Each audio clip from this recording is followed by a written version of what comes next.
Assalamu alaikum everyone guys. Last class on graphical representation of a data.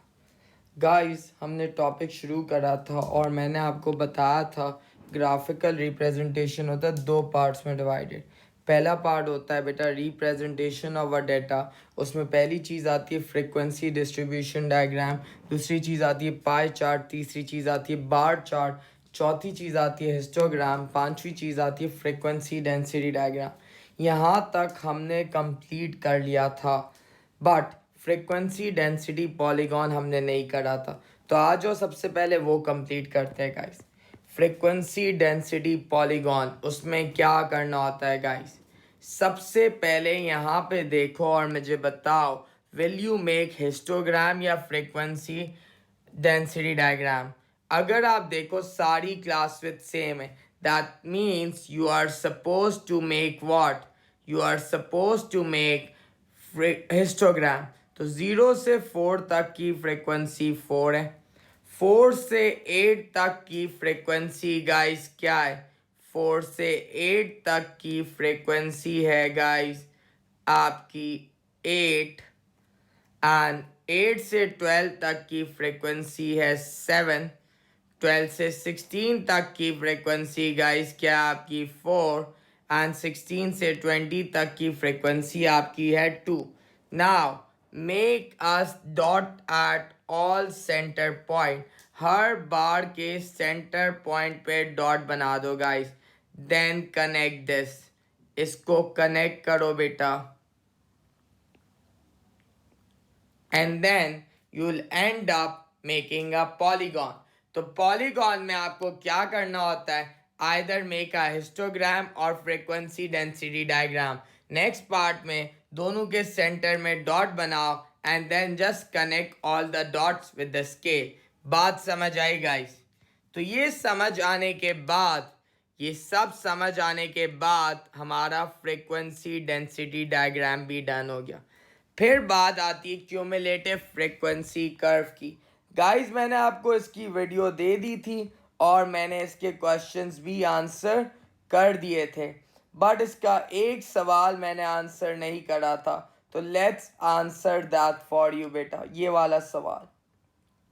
Guys इसमें सबसे पहले आप cumulative frequency median percentile, guys ये वाला पार्ट बहुत आसान है and you can easily manage now.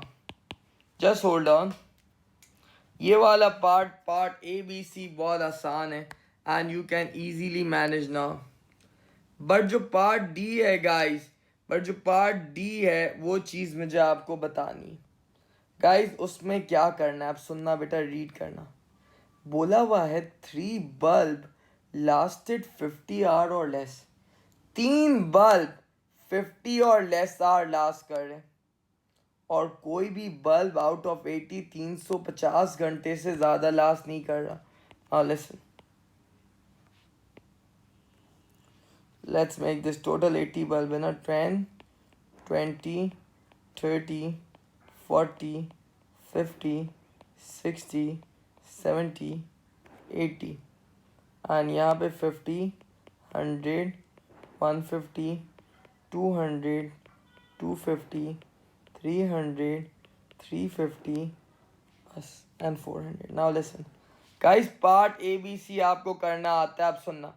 3 bulb lasted 50 hour or less, 3 bulb 50 hour or less last कर रहे, तो यहाँ पे आ गया। नो बल्ब, टोटल 80 बनते, कोई भी बल्ब 850 से 350 से ज़्यादा नहीं लास्ट करा, तो 350, 8 इधर आ गया, इधर आ गया 50, 3। Got this. इसके बाद बोला हुआ है द मीडियन इज 250 आर। मीडियन कैसे ढूंढते हैं, 80 का 50%, दैट्स व्हाट गाइस 40। नाउ 40 मेरा आंसर नहीं होता, मैं उसको एक्स एक्सिस पे लोकेट करके मीडियन ढूंढता हूँ, और इन्होंने हमें ऑलरेडी बताया मीडियन क्या है 250, तो मतलब 40 पे होना क्या चाहिए गाइस 250। बात समझ आई। Once you get this बेटा, now listen। इसके बाद बोले अपर क्वार्टाइल 275 है, तो 80 का 75% होता है 60। 60 आंसर नहीं होता। आप एक्स एक्सिस पे लोकेट करते हो और आपको ऑलरेडी बताया हुआ है कि 60 पे बेटा वैल्यू है 275। बात समझ आई। इसके बाद बोला हुआ है इंटर क्वार्टाइल रेंज 75 है। इंटर क्वार्टाइल रेंज कैसे आती है गाइस? अपर क्वार्टाइल माइनस लोअर क्वार्टाइल। ये 75 है, अपर क्वार्टाइल 275 है, तो लोअर क्वार्टाइल क्या होगा? 200। दैट मीन्स 20 पे मेरी वैल्यू क्या होगी बेटा? 200। लोअर क्वार्टाइल 80 का 25%, दैट्स व्हाट? 20। तो इस तरह से मेरा ये ग्राफ बन जाएगा बेटा 200, 20। गाइस क्या आपको ये ग्राफ बनाना समझ आया? इसके बाद बेटा क्वेश्चन नंबर 2, 3, 4 मैंने वीडियो में कर दिए थे and 5 and 6 I ask you to do it right. अच्छा, क्यूमुलेटिव फ्रीक्वेंसी पॉलीगॉन में क्या डिफरेंस होता है बेटा? क्यूमुलेटिव फ्रीक्वेंसी पॉलीगॉन में जैसे कर्व में आप कर्व बनाते हो, पॉलीगॉन में आप डॉट्स को स्केल के साथ कनेक्ट करते हो। बस ये डिफरेंट होता है। Guys did you all get till this point? अब यहां पे देखना, अब हमें फ्रीक्वेंसी डेंसिटी पॉलीगॉन भी समझ आ गया, क्यूमुलेटिव फ्रीक्वेंसी पॉलीगॉन भी समझ आ गया। Now the last two thing is relative frequency and scatter plot, जो हम लोग आज करके इसको खत्म करेंगे। रिलेटिव फ्रीक्वेंसी क्या होता है guys? This has been added to your course अभी बेटा 2 साल है। तो अब सुनना गाइस, पहले पार्ट में बोला है इसको टोटल करो, तो जब मैंने टोटल करा 6 + 5 + 8 + 6 + 8 + 7 दैट मेक्स 40। अब बताना है relative frequency of blue beat. Relative frequency का फॉर्मूला होता है फ्रीक्वेंसी अपॉन टोटल फ्रीक्वेंसी। तो ब्लू बीट थे 40, टोटल थे 100, तो आंसर क्या आएगा बेटा? 0.4। Got this? इसके बाद बोला हुआ है how many blue beads you would expect in a packet of 30। अगर 100 के पैकेट में 40 है तो 30 के पैकेट में x होंगे। जस्ट क्रॉस मल्टीप्लाई दिस, तो 100x is equal to 1200, x is equal to 12। Got this? इसके बाद बोला है रेड बीट की प्रोबेबिलिटी 0.17 है, तो नॉट रेड क्या होगा? हमें पता है टोटल प्रोबेबिलिटी मैथ में 1 होती है, तो 1 - 0.17 that makes 0.83। Got this guys? Question number 2 देखो गाइस, सुनो। बोला हुआ है use the graph to calculate number of times James choose a wide break in the first try. Formula होता है frequency upon total frequency is equal to बेटा relative frequency. तो frequency हमें ढूंढनी है, टोटल पता है 10 ट्रायल में, तो 10 is equal to relative frequency क्या बताई हुई? 0.3। So x value will be 3। Did you get this? Let's do one more question. देखो 400 स्पिन में ग्रीन क्या कितनी बार आया? तो फॉर्मूला होता है x upon total frequency that was 400। इसकी रिलेटिव फ्रीक्वेंसी दी हुई थी 0.23। So if you multiply you get 92।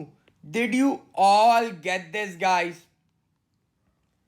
अब आता है आपका स्कैटर प्लॉट। गाइस सुनना, गाइस अगर बेटा ये ऐसे बना हुआ है ऊपर की तरफ crosses, that means it's a positive correlation. अगर ये बेटा आपका नीचे की तरफ जा रहा है like this, that means it's a negative correlation. और अगर बेटा आपका ये ऐसे बना हुआ है हर जगह, that means it's a no correlation. आप स्कैटर प्लॉट कैसे आंसर करते? गाइस स्केल लो और कोशिश करो ऐसी लाइन बनाओ जो पॉइंट्स के बीच में हो। टोटल 8 पॉइंट है ना, तो ऐसी लाइन बनाना कि 4 पॉइंट उस साइड पे हो जाए, 4 पॉइंट इस साइड पे। Got this? ये बना दी। ये नीचे की तरफ आ रहा है, that means it's a negative correlation. इसके बाद बोला हुआ है a different car of the same type has engine size 2.5, engine size 2.5। तो यहाँ पे लाइन बनाई हमने, तो उसका डिस्टेंस कितना था? 11। Got this? क्वेश्चन नंबर 2 खुद ट्राई करना, पॉजिटिव कोरिलेशन। मैं 3 करवा रहा हूँ गाइस। 2 पे पहले 250 मार्क कर दो, कर दिया। 3.1 पे 190 मार्क कर दो, कर दिया। अब कितने डॉट से 1 2 3 4 5 6 7 8 9 10 11 12, तो 6 डॉट एक साइड पे आने चाहिए, 6 डॉट एक साइड पे। तो कोशिश करो बेटा, कोशिश खाली करनी है। तो गाइज ये इधर आ रहा है, कोशिश करो। अगर पॉइंट अगर एग्जैक्ट नहीं बन रहा, पॉइंट के ऊपर भी आ रहा है, इट्स फाइन, मसला नहीं है, बस एस्टिमेट देना होता है। ये नीचे की तरफ आ रही है तो इसकी रिलेशनशिप क्या है, नेगेटिव। अब बोला हुआ है एन अपार्टमेंट इज 2.8 किलोमीटर, तो उसका रेंट कितना होगा। 2.8 पे लाइन बनाओ और रेंट देख लो, 230। Got this guys. तो आप क्वेश्चन 4 खुद एक बार ट्राई कर लेना। यहाँ पे आपका स्टैटिस्टिक्स का graphical representation of a data वाला पार्ट 100% ख़त्म हो जाता है। आप सारे क्वेश्चन जो मैंने